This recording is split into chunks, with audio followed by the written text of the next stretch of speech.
बताएं सर। मुझे तो आप परिचय दें, इसलिए परिचय देने की जरूरत नहीं है, या दूँ परिचय? नहीं, बिल्कुल परिचय। ऐसा है कि जनसंख्या समाधान फाउंडेशन, इसका नाम समाधान रखा है। इसको बर्थ कंट्रोल, परिवार नियोजन जैसा आपातकाल में श्री संजय गांधी ने जोर ज़बरदस्ती नसबंदी की थी, वैसा जोर ज़बरदस्ती वाला शब्द हमने रखा। इसका समाधान निकाला जाए, सकारात्मक रूप हो। जनसंख्या के बढ़ने के दो तरह से हमारा सोच है। एक तो भौतिक सोच है कि राज्य सरकारें, केंद्र की सरकारें चाहे जितनी शुद्ध जल की व्यवस्था करें वो कम पड़ रहा है, चाहे जितनी सड़कों की व्यवस्था कर रहे हैं ट्रांसपोर्ट की वो कम पड़ रहा है, चाहे जितनी रेल, बस और हवाई जहाज वो संख्या कम पड़ रही है। कम पड़ रहे हैं हमारे स्कूल, प्राइमरी से लेकर के यूनिवर्सिटी तक हमारे सरकारी स्कूलों में या कॉलेज में बच्चों का पढ़ाना बड़ा मुश्किल हो रहा है। प्राइवेट वाले जिस ढंग से खाल खींचते हैं हम लोग जानते हैं। और कम पड़ रही हमारी PSC, CSC, डिस्पेंसरी, हमारे हॉस्पिटल, और इस ढंग से आम गरीब जनता को राहत मुश्किल हो रही है। सबसे बड़ा पॉइंट है बेरोजगारी का। 5 लोग बुलाए जाते हैं तो 5,000 आते हैं, 100 लोग बुलाए जाते हैं तो 10-20 हज़ार लोग आते हैं। आप भी पीड़ित हैं, हम भी पीड़ित हैं, ये सब पीड़ित हैं उस जनसंख्या में बेरोजगारी के कारण से। और जब नौकरियां नहीं मिलेगी, काम नहीं मिलेगा तो लूट मार, राहजनी, डाकेजनी और नकबजनी होगी। और हमारे मेवात में तो बहुत बुरी हालत है इस बारे में।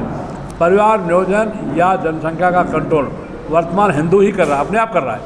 भगवान श्री राम ने किया था 2 बच्चे, और आज तक हम लोग 2 बच्चों और 3 बच्चे कर रहे हैं। बीच का काल ऐसा आया कुछ संख्या हम लोगों में बड़ी थी।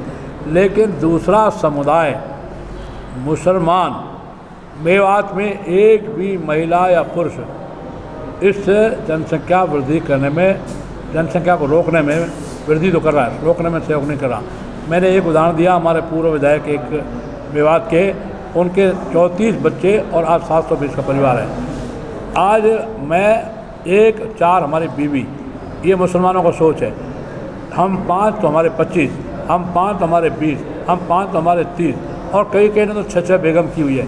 ये क्यों की हुई है? क्योंकि पहले तो भारत में लेके आए थे तलवार और शमशीर।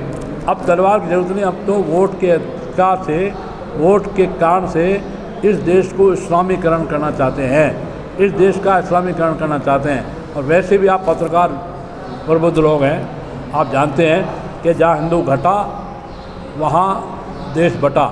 ये अफगानिस्तान था, गांधार अफगानिस्तान हो गया, ये भारत का हिस्सा था पाकिस्तान, वो पाकिस्तान हो गया। 24 बार भारत माता के टुकड़े हुए हैं। हम लोगों को तो सिर्फ नेपाल और भूटान, म्यांमार और मालदीव और ब्रह्मदेश और श्रीलंका, पाकिस्तान, बांग्लादेश याद है, परंतु 24 टुकड़े भारत के हुए हैं। भारत की सनातन संस्कृति, भारत की हिंदू संस्कृति नित्य नूतन पुरातन, अब उसको खतरा है। अगर उनकी जनसंख्या बढ़ी, मलेच्छों की, मुसलमानों की, तो निश्चित है कि अब भारत का बंटवारा नहीं होगा। अब ये पूरे भारत पे इस्लामीकरण और गजवाए हिंद करना चाहते हैं, यह उनका उद्देश्य है। उनके मुल्ला, मौलवी, हाजी, पाजी, काजी ये तकरीर देते भी रहते हैं। आपके पास भी चैनलों में आता है, व्हाट्सएप आता है, हमारे पास भी आता है। आप पत्रकार भी राष्ट्रभक्त हैं, ये सब राष्ट्रभक्त हैं। हमको भारत माता की जय बोलना, राष्ट्रभक्ति दिखाना, इस देश के मूल हमारे प्रतिमान, हमारे प्रतीक और प्रतिमान को बनाए रखना है। तो मूल जो भारतीय संस्कृति, सनातन धर्म है, हिंदू धर्म है, वो बहुसंख्यक रहते आना चाहिए, रहना चाहिए, हमेशा के लिए रहना चाहिए।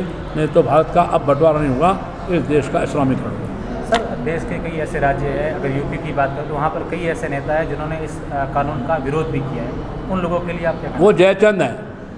आप लेट आए, मैंने बताया था, एक डाल पे उल्लू बैठा है, अंजाम गुलिस्तान क्या होगा। अब हर डाल पे उल्लू बैठा हो तो अंजाम गुलिस्तान क्या होगा। जयचंद के कारण हम 1000 साल गुलाम हुए, अब हज़ारों साल गुलाम नहीं होना चाहते। भारत का लोकतंत्र व्यवस्था जिंदा रखना चाहते हैं। वो जयचंद का कलयुग में, इस समय के वातावरण में, वो जयचंद का दूसरा रूप है। वो वोटों की लालच में, तुष्टिकरण के लिए, खुशामद के लिए। और मैंने आपको उदाहरण दिया, यहाँ भाषण में आप थे या नहीं थे, यहाँ कोविड-19 की गाइडलाइन लागू है। आपके पड़ोस जैसलमेर में गाजी फकीर का देहांत हुआ, मेरी सहानुभूति, उनको फूल चढ़ाएँ। व्यक्ति रूप से हम किसी के खिलाफ नहीं हैं, लेकिन 20, 30, 40, 50 हज़ार का जनाजा निकलता है, तब तो कोविड-19 का उल्लंघन नहीं होता श्रीमान गहलोत साहब। और हमारे यहाँ उसी समय मैं नगर परिषद का प्रभारी था धौलपुर में, हमारे पूर्व विधायक सुखराम कोहली ने हनुमान मंदिर में और सवामणि की 200-250 लोग थे, तो मुख्यमंत्री जी का खुद का फ़ोन एसपी के पास जाता है, ये क्या हो रहा है मंदिर में 250 लोग इकट्ठे क्यों हैं, तो उसके पिता को, चाचा को, ताऊ को गिरफ्तार किया जाता है। ये दो तरफा नीति नहीं चलेगी। श्रीमान गहलोत साहब, माननीय गहलोत साहब, और फिर 15 दिन बाद फिर जनाजा निकला जयपुर। उस समय कोविड लाइन नहीं थी, उनको खुश करने के लिए, उनके वोट लेने के लिए भिखारी बन करके, और आज भिखारी बन गए हैं उन पार्टियों के लोग। नाम नहीं लेता, मैं राजनीति नहीं करना चाहता क्योंकि मैं जनसंख्या समाधान के कार्यक्रम में हूँ, लेकिन आप खूब समझ रहे हैं, भिखारी बन चुके, तुष्टिकरण नीति, खुशामद की नीति, क्योंकि उनका वोट संगठित है। हमारा वोट जातिवाद में बिखरा हुआ, हमारा वोट भाषावाद में बिखरा हुआ। अब उसको संगठित करने के लिए राष्ट्र की भावना, भारत माता की श्रद्धा और इस देश के महापुरुषों की श्रद्धा, इसको पैदा करके साथ में जनसंख्या समाधान के माध्यम से जनसंख्या कंट्रोल के नियम लागू करवाने के लिए हम मोदी जी को देंगे नैतिक दबाव, माननीय गहलोत साहब देंगे नैतिक दबाव, हर मुख्यमंत्री को, हर प्रधानमंत्री माननीय श्रद्धेय मोदी जी को।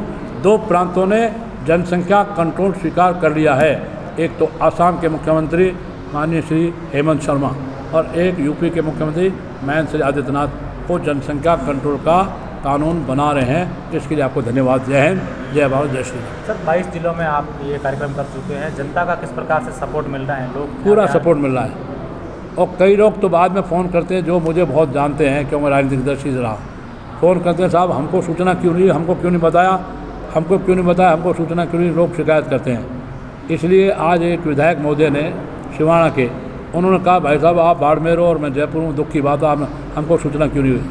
हमने सूचना तीनों ने नहीं की है, ये सूचना हमारे पदाधिकारी कर रहे हैं। इसलिए जनता बाद में, कार्यकर्ता, जनता, कई पत्रकारों ने शिकायत की कि भाई साहब हमको सूचना नहीं दी, आपका कार्यक्रम होगा, और हम लोगों का जनसंख्या समाधान कार्यक्रम हो रहा है। इससे जनता का फुल रेस्पॉन्स है, और आगे आगे हम लोग जो रथ यात्रा निकलने वाले भारत माता की, आगे आगे जो बड़ी सभा करने वाले हैं, उसमें वो जनता का सहयोग मिलने वाला है। अभी चेहरा देख के आप पहचान सकते हैं कि सामने वाले का सोच क्या है। भारत माता की जय। सर ये बात तो होगी, अभी दूसरी बात करते हैं, विधानसभा चुनाव को थोड़ा ही समय रह गया है, किस प्रकार से तैयारियाँ कर रही है?